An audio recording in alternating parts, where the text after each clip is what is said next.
আমাদের নানা মত থাকবে, নানা ধর্ম থাকবে, নানা রীতিনীতি থাকবে, কিন্তু পরিবার এক, আমরা সবাই একই পরিবারের সদস্য, এটাতে জোর দিয়েছিলাম। আমাদের শত পার্থক্য সত্ত্বেও আমরা কারোর শত্রু নই, পরস্পরের শত্রু নই।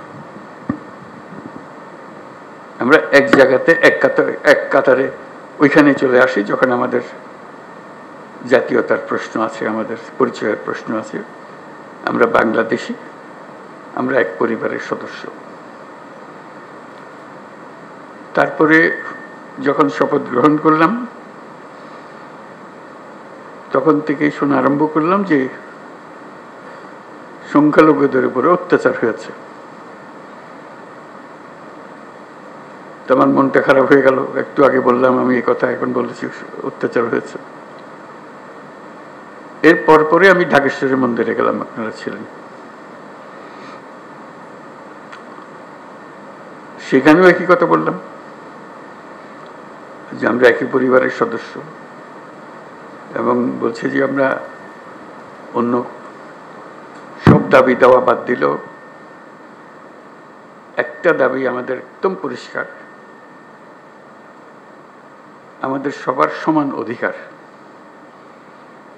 বলার অধিকার, ধর্মের অধিকার, কাজকর্মের অধিকার, এবং সেটা আসছে আমাদের সংবিধান থেকে, নাগরিক হিসেবে আমাদের প্রাপ্য, এবং রাষ্ট্রের দায়িত্ব হলো এটা নিশ্চিত করা। এবং আমি আন্তরিকভাবেই বলার চেষ্টা করেছিলাম যেহেতু রাষ্ট্রের দায়িত্ব এখন আমাদের হাতে, এটা আমাদের দায়িত্ব নিশ্চিত করা, দায়িত্ব যে সংবিধান নাগরিককে যে দায়িত্ব দিয়েছে সেই দায়িত্বগুলো তার কাছে পৌঁছে দেওয়া, নিশ্চিত করা। তারপরেও কথাটা উড়ে গেল না, শুনলাম এখনো সংখ্যালঘুদের উপরে হামলা হচ্ছে। আমি সবাইকে নিয়ে বসলাম, আলাপ করলাম এটা কিভাবে করা যায়, এটার থেকে উদ্ধার পাওয়া যায় কিভাবে। তখন দুর্গাপূজার সময় আসলো, তখন বললাম যে একটা সুযোগ, কারণ এখানে একটা বড় সমস্যা হইতে পারে, যেহেতু এটা পূজার ব্যাপার, আনন্দের ব্যাপার, উৎসবের ব্যাপার, এখানে হামলা হওয়ার সম্ভাবনা আছে। আমাদেরকে নিশ্চিত হতে হবে যে হিন্দু সম্প্রদায়ের উপরে কোনো রকমের হামলা যেন না হয়। আমি খুব খুশি হলাম, সবাই তা খুব সিরিয়াসলি নিল। আপনাদের মনে আছে খুব উৎসব সহকারে সবাই দুর্গাপূজা করলো। কয়েক হাজার পূজা মণ্ডপ ছিল, সব জাতীয় খবর হলো সুন্দর হয়েছে। তাঁতিবাজারে একটা ঘটনা হয়েছিল, একটা ককটেল ফাটিয়েছিল একজন, ফাটায়নি, ককটেল মেরেছিল, এটি একমাত্র খবর ছিল।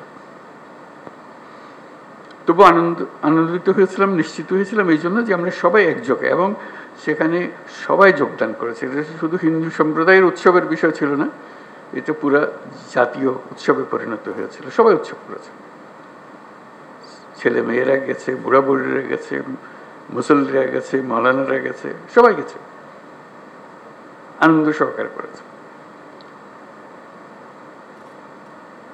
তারপরে মনে একটু তৃপ্তি পেলাম যে না, একটু তো কাজ করেছি।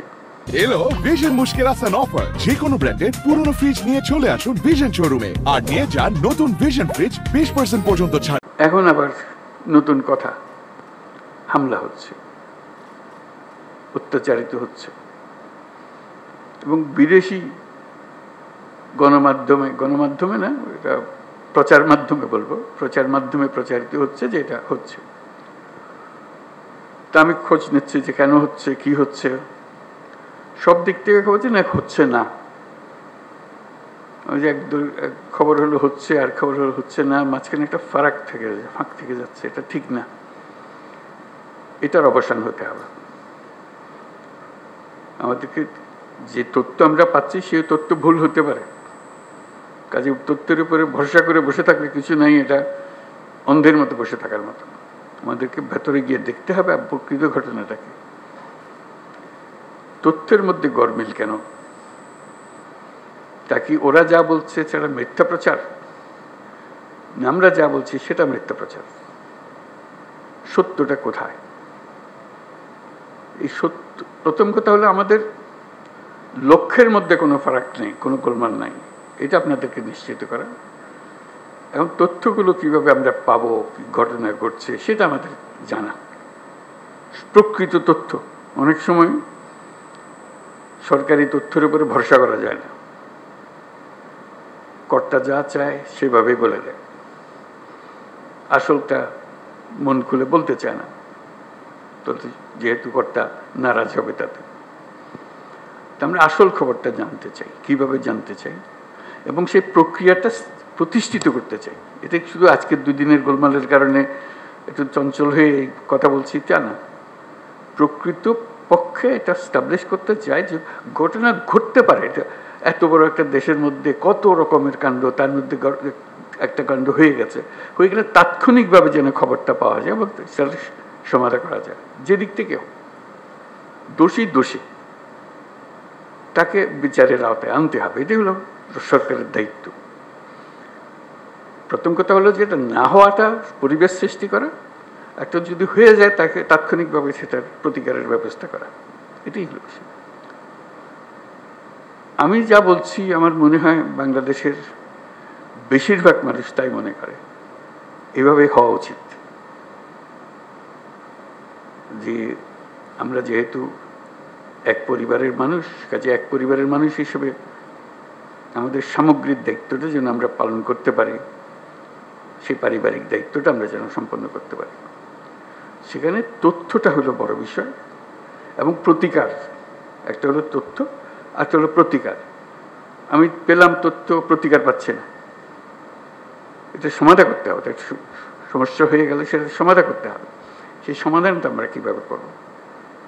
আজকের আলোচনা এটা খোলাখুলি আলোচনা, সবাই আলাপ করব। আমাদের লক্ষ্যের মধ্যে কোনো গোলমাল নেই। এখন এই তথ্য প্রবাহটা কিভাবে হবে, দোষীকে কিভাবে ধরতে হবে, যাতে করে অন্যরা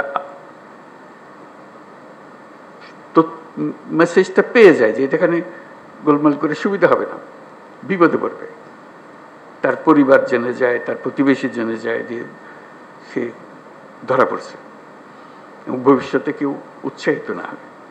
এরকম এক বাংলাদেশ আমরা করতে চেয়েছি, সেটার নামেই আমরা নতুন বাংলাদেশ বলেছি, এবং আমরা এটাতে বিশ্বাস করি। এটা শুধু কথা দিয়ে আপনাদেরকে সন্তুষ্ট করে আজকের মতো বিদায় নিলাম ওরকম না, এটা এটা করতে হবে এবং দ্রুত করতে হবে। এটা ভবিষ্যতে একদিন হবে, এটা কথা বলে লাভ নেই। ভবিষ্যৎ তো আর আমরা কোন দিন দেখবো না, আমরা বর্তমানের মধ্যে আছি, বর্তমানেই করে যেতে হবে যা কিছু। কাজেই সেটাই আপনাদের কাছে আরজ, যে খোলাখুলিভাবে আলাপ করবেন বিষয়টা, এবং এই তথ্যটা কিভাবে পাবো, কিভাবে সংগ্রহ করব, কিভাবে নিরাপদে সংগ্রহ করব, যে তথ্য দিচ্ছে সে আবার বিপদে পড়ে না যায়, মুশকিল তো, ওইটাও নিশ্চিত করা। এবং সত্যি সত্যি প্রকৃত দোষী ব্যক্তি চিহ্নিত হয়েছে এবং সবাই আনন্দিত হয়েছে যে খবরটা ঠিক জায়গাতে পৌঁছেছে এবং সেই খবরটার একটা প্রতিকার এসছে।